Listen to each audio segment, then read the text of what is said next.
permission of the body. I so move, Mr. President. Any objection? Chair hears none. The motion is approved. May we recognize our sponsor, Senator Panfilo Lacson. Senator Pamelo Lacson is recognized to present the budgets of the Dangerous Drugs Board and the Philippine Drug Enforcement Agency. And after which, Mr. Senate Minority Leader will also pound some questions. Yes, then the Minority Leader, Senator Rilon, is recognized. Thank you, Mr. President. The total new appropriations of the Dangerous Drugs Board is 301.741 million pesos. The increase of 125.229 million is for capacity building activities, production of information and educational campaign materials, and for the conduct of census on the extent of dangerous drugs use in the country. PDEA, or Philippine Drug Enforcement Agency, their total new appropriations is 4.372 billion pesos. The increase of 2.484 billion is for the following: operating expenses of PDEA satellite offices, seaport and airport interdiction units, human resource capability program, budget for Interagency Committee on Anti-Illegal Drugs, or ICAD, enhancement of operational capability, implementation of barangay drug cleaning program, and procurement of additional 100 narcotics detection dogs, provision of food and medicine, maintenance, and hiring of canine handlers. There's no difference or there's no increase in the House version from the NEP. It is in the Senate version that we added the incremental increase of both PDEA and DDB, Mr. President.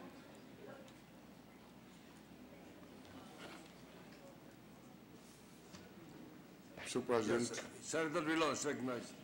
Thank you, Mr. President. Will the gentleman yield the floor to just a few questions, and only on one subject? Definitely, to the distinguished minority leader. Mr. President, on a yearly basis, we raise this issue on the floor whenever the budget of the DDB and the PDEA is concerned. And this is concerning the insertion that we had in the law regarding the destruction of the inventory of prohibited substances. So the first question is, what is the inventory of prohibited substances in the possession of PDEA because of pending cases as of the latest data? Well, here's the breakdown, Mr. President. Since 2008, PDEA seized a total of 55 billion pesos worth of illegal drugs. Total amount destroyed, 46 billion. In custody, there's still 9 billion pesos worth of seized illegal drugs. Okay. And during the incumbency of the present Director General, Aaron Aquino, he was he was able to destroy 19.5 billion pesos worth of illegal drugs. That is inventory, Mr. President. Well, quite impressive, but can we have it in terms of weight, volume, whatever, rather than the value?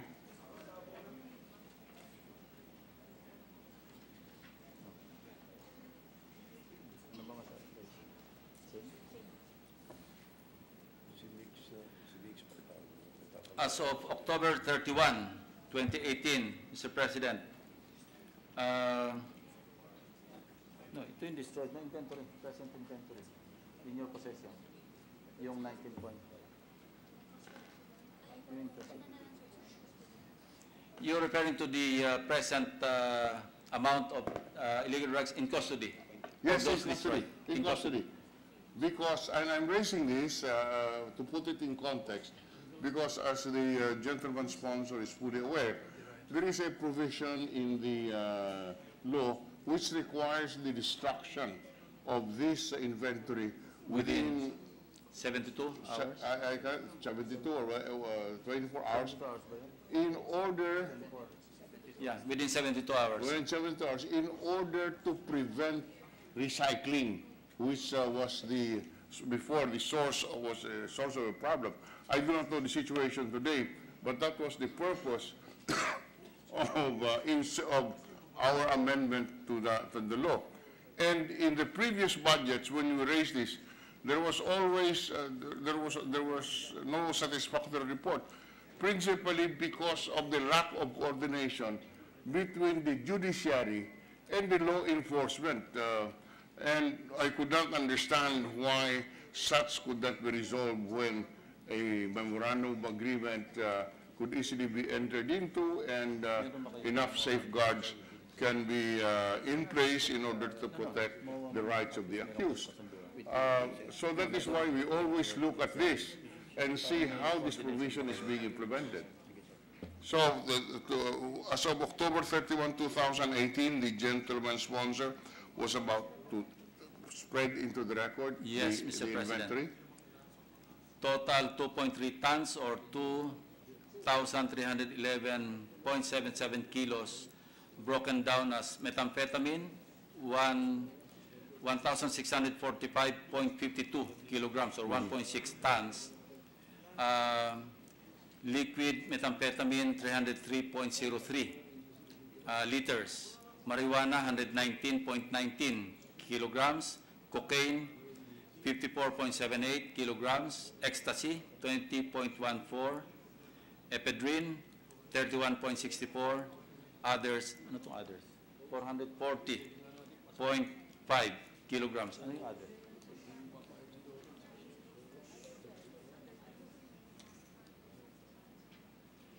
That's the breakdown, Mr. President. This is as of October 31, 2018.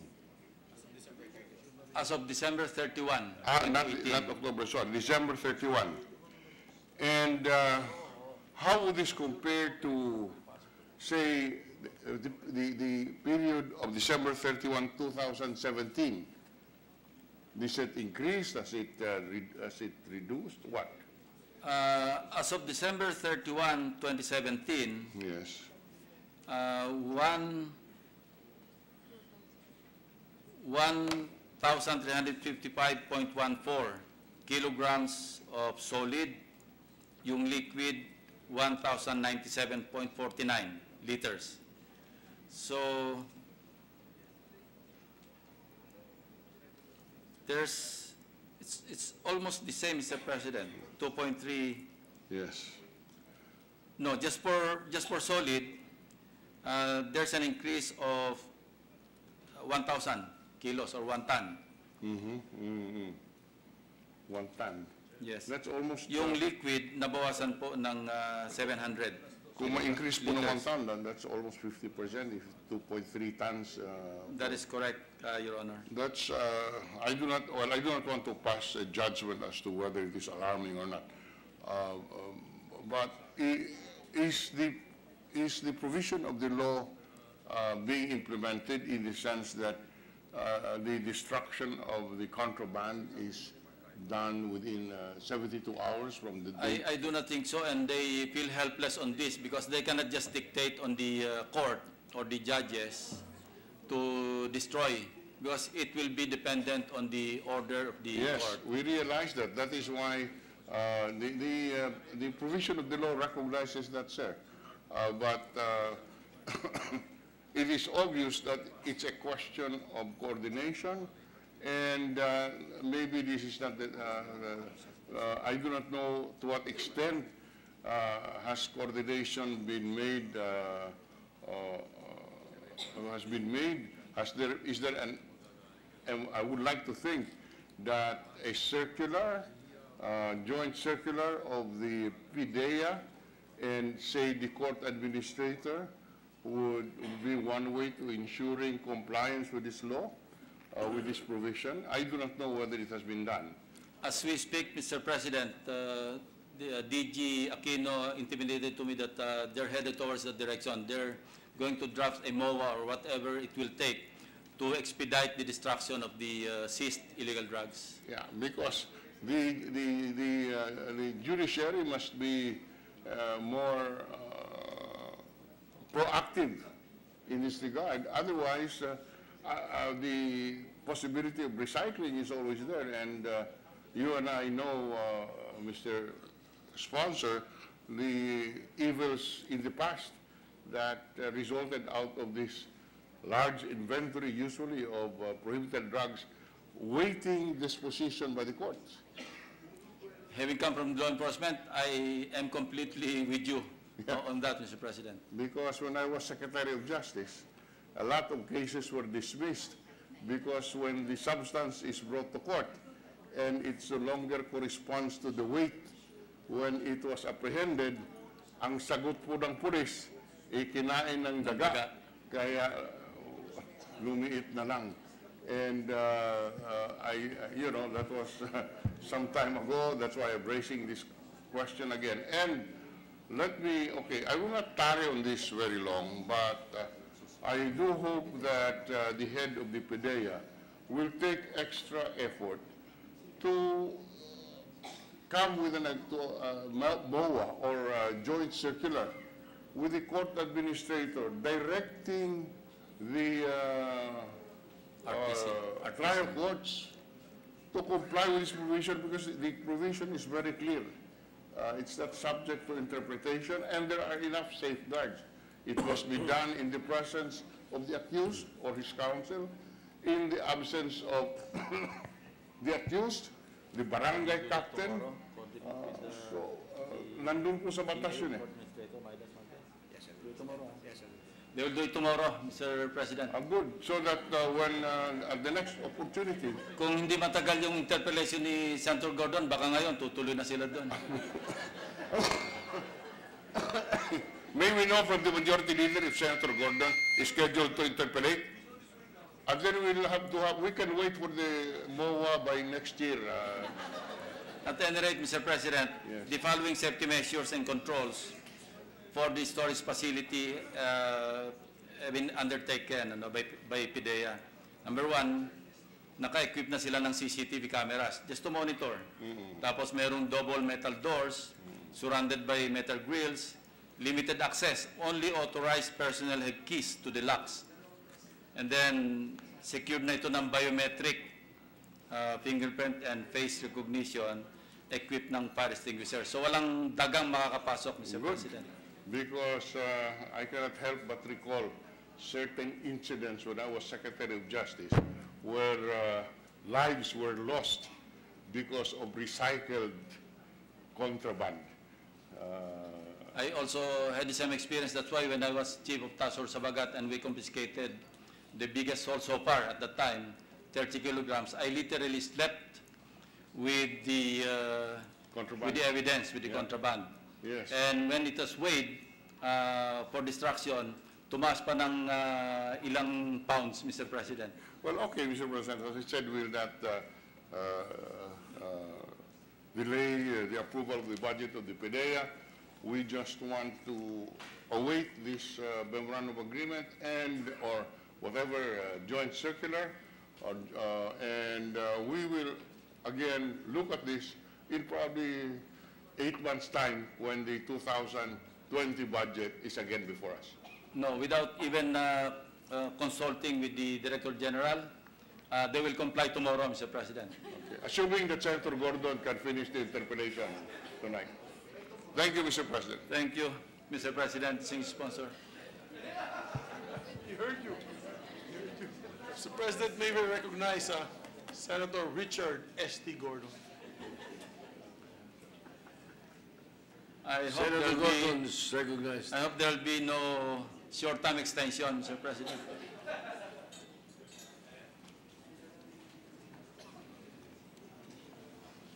Thank you very much, Mr. President. Will the gentleman yield?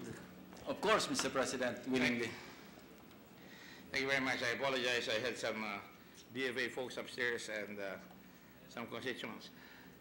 I just have very, very few questions. I'm sure you'll be happy. To PDEA. You know, over the course of time, in the last 3 years, the President has been on a very, very strong campaign against drugs. And apparently, instead of winning, we hear time and again people dying on the streets. Always the issue is that they were killed because they were pushing drugs. So it would appear that, as far as I'm concerned, I don't think it's waning. And with the influx of drugs at our customs, it makes for a very dangerous situation, because while our policemen are fighting for their lives at times to protect the public, unfortunately also the guys being killed are those who are holding the knife literally by the blade. Nagtitinda sila ng drugs para kumita, and there's no justification for it, and at times they get caught in the crossfire. So what I do mind is the fact that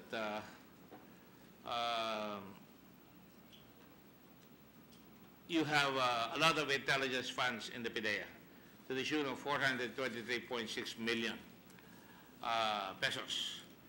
Not to mention PNP, which is about 806 million pesos.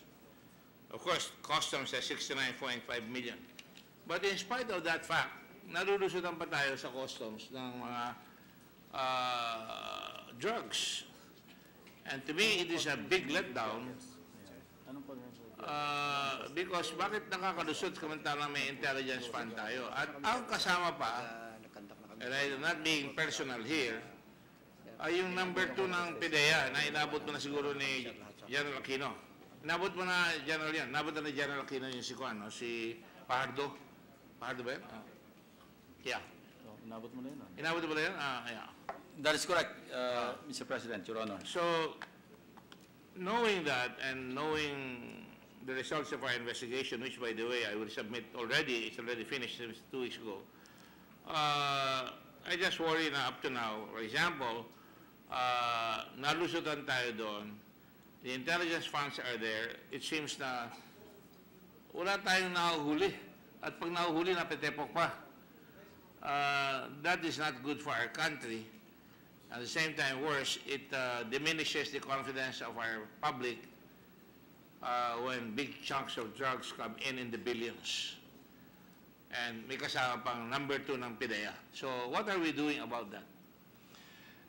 They have already signed a MOA with the new Customs Commissioner. And I also had a short meeting with General Jagger Guerrero. And he also confided to me that they have been closely coordinating with PDEA. And it was just confirmed by Director General Aquino that their coordination has never been disclosed with the New York Customs, precisely to guard against using the regular ports as the points of, transshipment, or not even transshipment, but points of smuggling of drugs, Mr. President. Now, mind you, Mr. President, this is at the very gauge of our country's principal port. And what is happening to others? When I was in Subic about a couple of weeks ago, they told me they were going to try and attempt it in Subic. And apparently some of the folks there minded that fact. And I told them, why did you not report it? So it could be scuttlebutt, but nonetheless, it's important that the PDEA has their ear close to the ground with a lot of money that is there. Or for example, in the investigation, a lot of resources were expended by Fajardo when he sent a team of PDEA folks all over Manila, Cavite, Southern Luzon, at the very time the drugs were brought to Cavite, and right after we surmise it was removed. Maybe it's coincidence, Your Honor, but the gentleman being a very seasoned policeman, and ako being a mayor for a long time, I would know na nagpadala doon para bang inaalalayan yung shipment dahil walang nahuli eh. And I've never gotten a report on what transpired. What did they do? They had several cars, they had several folks. One of the folks involved there, ano pa doon? Potasio? Yung nagbigay ng 300,000, I think it is, galing kay Exerto, binigay doon sa, kasama pa siya doon sa, allegedly, nag-shoulder nung mga umiikot na droga. That's Perote. Perote. And I guess the penultimate question is, ano ba nangyari na dito sa mga tropang ito? I was hoping that Colonel Asierto would come clean. In fact, I was very liberal with him, and I thought he knew some more stuff, but after the whole thing got unraveled, na si Fajardo, nalaman na nawala na sila. What is the latest on that right now? You have two top cops of the PNP. Senior Superintendent Asierto is still at large. They're still looking for him, Mr. President. But, you know, their internal cleansing program is continuing. As a matter of fact, I can give you some numbers here, no? From year 2011 up to 2016? Yeah, 2016. November 30, 2018. So far, they have suspended 36 personnel, dismissed 28, dropped from roles 42, for a total of 106. Yun yung mga, and other punishments like admonition, suspension, reprimand, dismissal. Ang total na sa ang admonished 25, suspended 30, reprimanded 2, dismissed 23, for a total of 80. So continuing po itong internal cleansing, and in-intensify nila ito on account of the committee hearings that you conducted because of the smuggling of drugs through the Bureau of Customs. That's good to know, Your Honor, but as a mayor, I remember Kanu. Kano? Yeah. It was also ridden by people who, after a while, they were zealously guarding the public, pero after a while, nasama nakatikim na rin, no? And I wonder, from the policy standpoint, from the experience of the distinguished colleague from Cavite, from our province, what is the lesson in all that? Should we, for example, Asierto was anti-narcotics head of PNP for 18 years, and he was never replaced until all of a sudden nasama na siya dito sa issue na ito. Well, one lesson would be to intensify counterintelligence, no? Because there are two aspects here, intelligence and counterintelligence. One is equally important kasi pagka kulang ka sa counterintelligence, problema mo internal. Yeah. Another lesson is no mercy and consistency. There should only be one standard. Once you fail in this category, then sira lahat yung programa.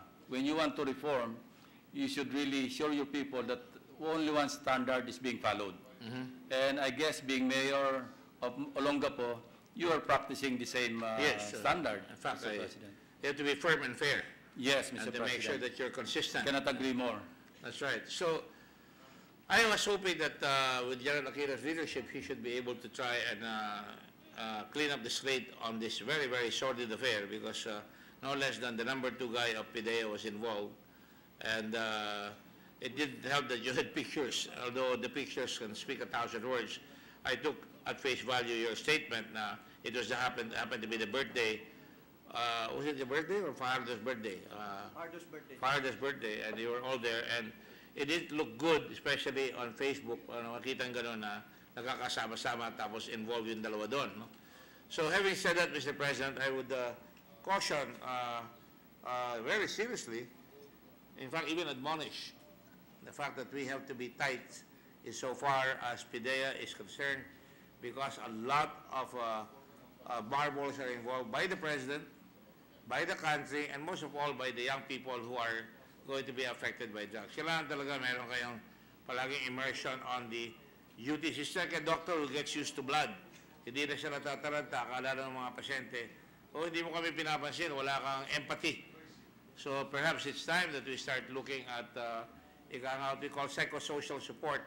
If after a long time you've been there, dapat ilabas ka muna para makahinga ka ng ibang hangin at you get better perspectives. I mean, these are things that I think must be instituted in the agency, and that the expenditure of confidential funds, which are very, very tempting at times, must be accounted for. I never asked, for example, I never got an accounting of how that money was spent by that big group of people. If I remember correctly, it arrived in Cavite on the 14th, di ba?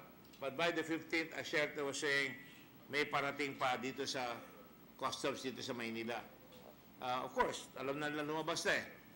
Lumabas na, so okay na siya doon. Pero ang tataka ko, napalabas pa ng grupo doon para sundan at wala nangyari. So I think there should be some soul searching in the agency. We're not happy when we're having these investigations. Especially, ako, maka-pulis ako eh. Ayokong, I take great pride in being a mayor and I'm always making sure that the policemen are doing their job. But pagka nagluloko talagang, I'm sure you heard about it when I was young. I mean, I would lock policemen up. They would volunteer to go to jail and I'll tell the whole world, nakakulong yan, dahil nagloko yan. Nababalitaan ko po, na high school pa lang ako noon. I remember because you were always, late in your studies. That's why you were still in high school at the time. But maganda. Yun lang gusto kong paabot dito. And at the same time, last ito, yung sa chain of custody. Can we be a little bit more careful in terms of the chain of custody? Because in accordance with Section 84 of the Republic Act 9165, Section 21 ba yan? hindi natin namamalayan kung nasunog na yung drugs, kung ano nangyari. At some time, I was invited to watch the destruction of drugs, and there is the chain of custody on the board. We assiduously try to prepare this so my staff will understand this. The apprehending team will inventory and photograph, and within 24 hours, PDEA Forensic Laboratory will have it, and within 24 hours, certification of forensic lab results. The filing of the criminal case within 72 hours. After ocular inspection of the confiscated drugs, representative sample to be retained, and within 24 hours, PDEA shall proceed with the destruction. Samples submitted to the court, and the court will issue a sworn certification of the fact of destruction. I mean, PDEA will do that and submit it to the court, and after the promulgation of the criminal case, the samples presented as evidence shall be returned to PDEA. And within 24 hours, PDEA shall conduct the proper destruction of the same. So the timelines are quite strict and very, very well understood. I think you need a little bit, as I told DOH, a little bit of advocacy and assurance to the public that, in fact, the chain of custody is happening. I just want to put that on record. Finally, my last question is, hindi na uhuli yung si Acerto at saka yung si Pajardo, but at the same time, yung isang malaki rin, yung yung colonel na siya nagsabihan. Yung first one? Hindi, yung first one. Yung sinafail doon. Sino yung colonel doon? Okay. There was a colonel there who escorted the drugs. Estrella. Estrella. Pinag-usapan natin yung paper. Yes. And what happened was Neil Estrella. Yeah, and binuksan niya yung prematurely yung cylinder where he could have followed the very instructions yung China authorities na follow the what is the term they use? Follow the Controlled delivery. Controlled delivery. And what happened was hindi na dala doon sa second one. So, Controlled as a result, delivery, napulilyaso. that's actually not controlled. Guided by the arresting officer and designed to be open at that time. I don't know what happened to that. I mean, it seems that we are all in the Senate and we would imagine that pagka inimbestiga ng Senado yan, dapat aksyonan yan para magpaliwanag sila. Because at some point in time, we will reopen that and say what happened here. I mean, ako di nagkukulang sa Department of Justice. I sent him letters. Ano ba nangyayari dito? And they're assuring me that they're investigating. So, I just want to put it on record that we're doing that para sa ganun, this will stop. Kung hindi, gagawin ulit yan eh. If people get away with it, as the gentleman from Cavite stated, if they get away with it, no quick punishment, no firm punishment, it will happen again. And it's a question of, they tire you out, the bureaucracy will tire you out until you get tired and you have no more gana to investigate, and that is when we lose.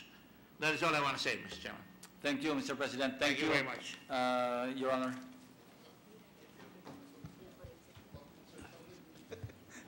Thank you, Mr. President. Mr. President, with that, no other members wish to interpolate the budget of the Department of Dangerous Drugs Board, Philippine Drug, and the Philippine Drug Enforcement Agency. Therefore, I move that the budgets of the Dangerous Drugs Board and the Philippine Drug Enforcement Agency be deemed submitted. I so move. Any objection?